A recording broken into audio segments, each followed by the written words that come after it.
ته بلنه ورکومه چې ګرمه سیکه ده چې مې ساسي د وجدان په غوږو ګرمه سیکه ده چې مې ساسي د وجدان په غوږو او څوک بختور به کړي ګډا په ترانه د غزل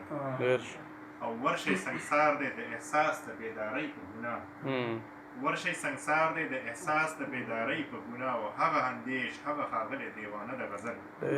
په دې شعرونو بلنه ورکومه نورخان ارمان صاحب ته ډېره مننه جي قطعه د غزل نه مخکې یم قطعه یاد به شعرونه ارشاد کابل وزیرستان دی که په سوات مې اور بلیږي کابل وزیرستان دی که په سوات مې اور بلیږي حجره مې پکې وسوه په جومات مې اور بلیږي ډېر ښه ډېر ښه او راویښ شئ پښتنو ځانونه وپېژنئ بس کوي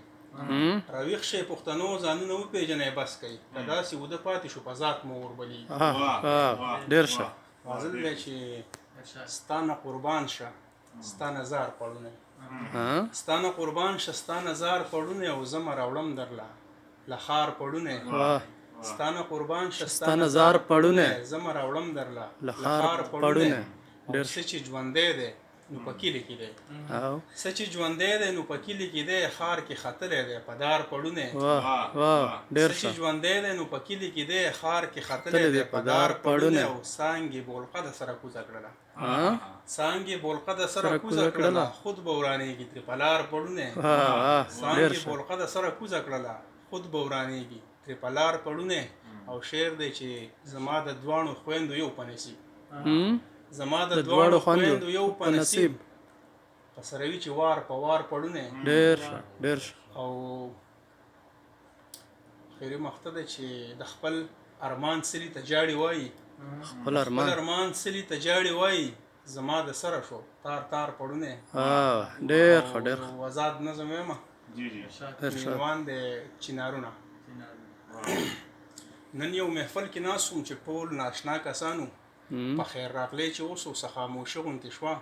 بیا یو ملګري له ما دغه پوښتنه وکړه چې ګرانه نوم دې څه دی او ته د کوم کلي یې ما وی ارمان مې نوم دی او زه د کالا کلي یم ویل ښه د هغه کلي چې د روډ په غاړه درې چناران ولاړو